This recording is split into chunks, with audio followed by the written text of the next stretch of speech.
Hey guys, welcome back to the channel, and don't mind the mess behind me.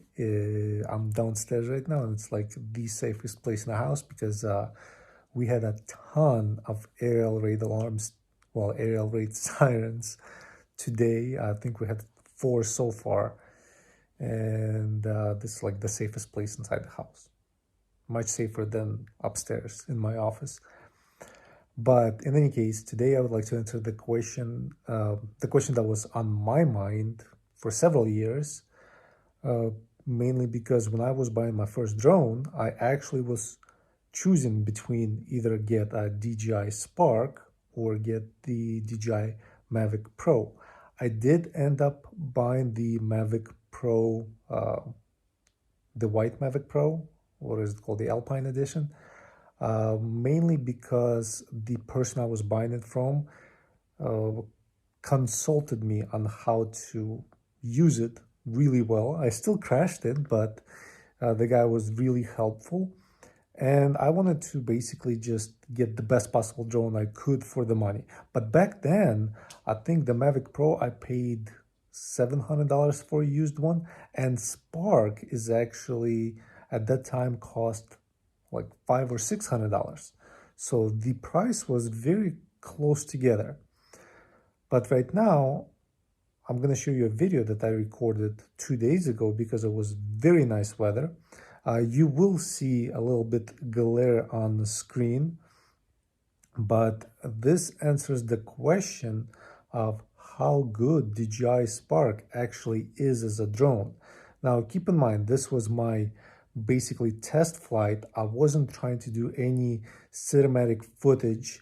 I didn't try to fly it as smoothly as possible, but surprisingly, as I was flying, I did notice that the DJI Sparks normal mode, where the speed is limited to about 10 kilometers an hour, which is about 7 miles an hour, is actually a benefit because it doesn't fly around as fast as, for example, my Mavic 2 Pro does. It doesn't fly around as fast as most of my other drones, and I don't have to put it in the tripod mode. And let me remind you, in tripod mode, I think the speed will be limited to like 3 kilometers an hour, which is like 2 miles an hour. It's insanely slow. But this 10 kilometer an hour speed is actually a very good thing to have in a drone, because for most of my other drones, it provides that intermediary speed between the tripod mode and the normal mode. Because if you take like Autel Evo 1 that I have, the Mavic 2 Pro, what other drones do I have? I have like a ton of drones, but on all those drones, um, I can either go really, really slow, fast, or super fast. There's no like intermediary speed. So if you want to get those smooth shots, but you don't want to speed up the actual footage in post-production, this is where DJI Spark actually comes in. And in this video, I had everything set to auto. The only thing I adjusted, I believe, was the white balance. I put it to sunny.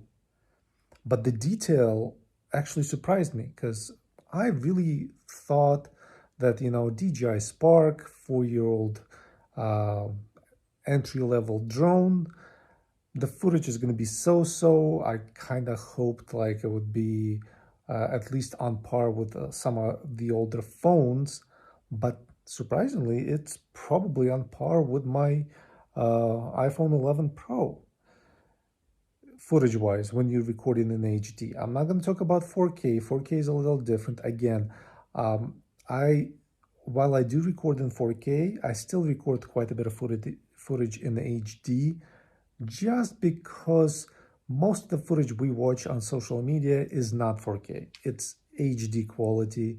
It's more than enough because most people watch footage in their phones anyway.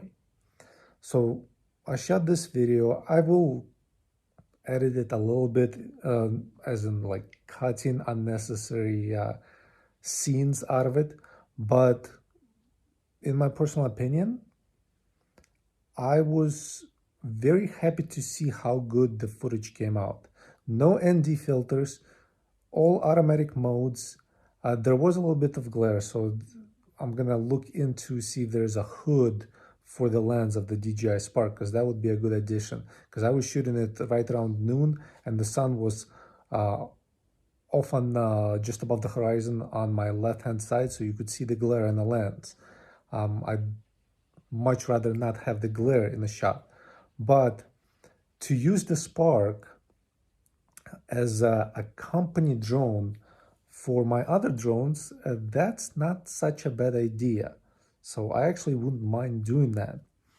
So overall, for what the Spark is, for what it can be used for, I give it actually an excellent rating.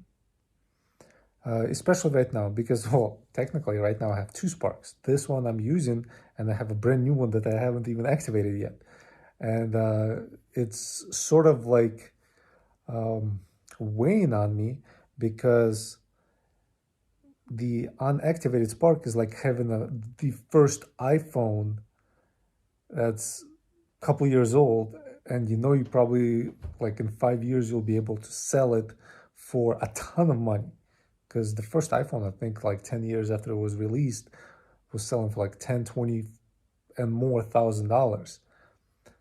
Not with the Spark, I don't think, because of the batteries. If the battery is going to be no good, then the Spark will be worthless. It's basically just going to be one of those things to put in the museum of drone advancement in technology. So like you'd be like, okay, so this is the drone, and this is like, imagine like 10, 20, 30 years from now, showing to like future generations. This is the drone that was the pinnacle of civilian drones in 2018.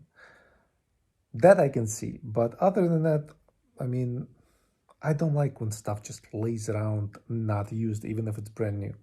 So I'm waiting for the moment to when I'm gonna actually unpack it, record the entire thing, and show you guys that video. Basically, unboxing of DJI Spark in 2022. So thank you guys for watching. I hope you enjoyed this video, and I hope if you're considering buying the DJI Spark, take it from me. I have gone probably through several dozen drones in the last couple of years so far. And when I say I was very impressed with the Spark, don't take it lightly. That's actually a good thing for me to say, because I've had drones that I bought brand new, and after the first flight I said, what a piece of shit. I'm actually speaking about the DJI Mavic Mini, the first generation. I hated the drone. I spent $700 on a brand new Fly More combo, thinking before that I was mainly using my DJI Mavic Air 1, and I thought, like Mavic Mini, I expected something more than the Air 1. It sucked. Like, bottom line, the worst drone I ever purchased. I haven't tried the Mini SE yet, but the worst drone I ever had. Because if my Mavic Air, the first generation, was an outstanding drone, I shot so many good videos with it. The DJI Mavic Mini, the first generation, was a disappointment. So if I am telling you that if you can get your hands on a Spark in a good condition for a good price, buy it. If you have questions, leave them in the comments. I'd really appreciate it. If you like this video, thumbs up. And if you'd like to support Ukraine or support me or my family during this war, all the information is in the description. Thank you guys for watching. See you guys later.